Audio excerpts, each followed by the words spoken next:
तो पैड के बाद लगाते हो ना, तो तुम्हारा ऐसे आकर के ये भी लेता है, ये दोनों पैरेलल है रेजिस्टेंस, मतलब दोनों तो ये इसके साथ ये भी पकड़ेगा नीचे वाला, ये पकड़ के फिर जो है वो आपका रेजिस्टेंस की वैल्यू देगा। अब उस पाइप में भी कांटेक्ट है, स्ट्रिप लगी है, उनका भी रेजिस्टेंस काउंट होगा, इसका भी रेजिस्टेंस काउंट होगा, ये कितना टच है, ठीक है ना। इसमें मेन मुद्दा यही है कि ये जो तुम्हारी स्ट्रिप है ये इसके साथ परफेक्ट कांटेक्ट में होनी चाहिए मिनिमम रेजिस्टेंस में।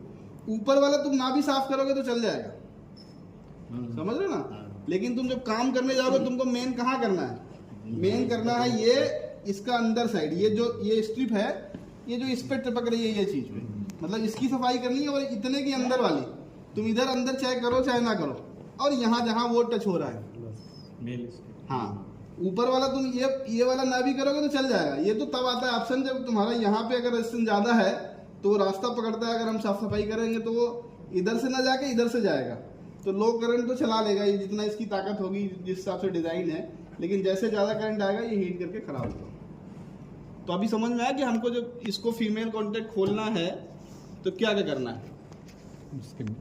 देखो रास्ता इसमें कोई भी साइंस नहीं है तुम्हारा। एक ये स्प्रिंग है, इसमें स्प्रिंग लगी हुई है, स्प्रिंग तुम्हारा इसलिए लगी हुई है। हाँ एक और ऑप्शन आता है, एक कभी कभी देखे होगे ना, ये चीज पे जलता है, ये पे क्यों होता है, ये जल जाती है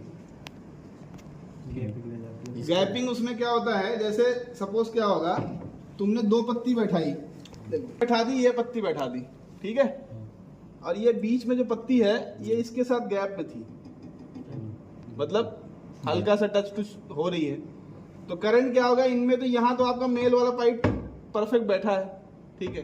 अगर इधर का तुम्हारा कांटेक्ट सही है तो कोई बात नहीं, वो तो जाएगा। सपोज इधर रेजिस्टेंस अगर है, अगर इधर रेजिस्टेंस ज्यादा है तो अभी हम तुमको बोले ना कि ये बोल्ट के थ्रू फ्लो होगा, दूसरा उसको ये भी मिलता है, ये यहाँ से भी इसके थ्रू जाके इसके थ्रू फ्लो के यहाँ आएगा, मतलब वो अपना रास्ता ढूंढेगा।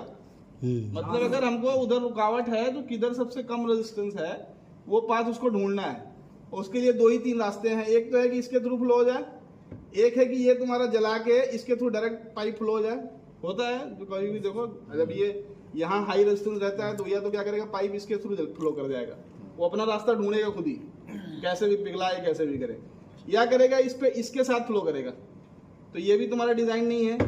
ये भी चीज अगर यहाँ डायरेक्ट कांटेक्ट हो रही है तो ये झेल जाएगा थोड़ा, लेकिन ज्यादा देर के बाद स्पार्किंग वगैरह करेगा तो ये भी नहीं झेल पाएगा। और दूसरा है कि उसने मेन कांटेक्ट ना छोड़ के यहाँ करेगा। तो 3-4 जगह है जिनको ध्यान देना है। तो इन सबको चीज को अवॉइड करने के लिए हमको सिंपल सा ये जो कॉन्टेक्ट है ना, इसमें ऐसा नहीं कि हमने ये 4 कर दिया, एक को छोड़ दिया, खुल नहीं रहा है किसी कारण, करना है तो परफेक्ट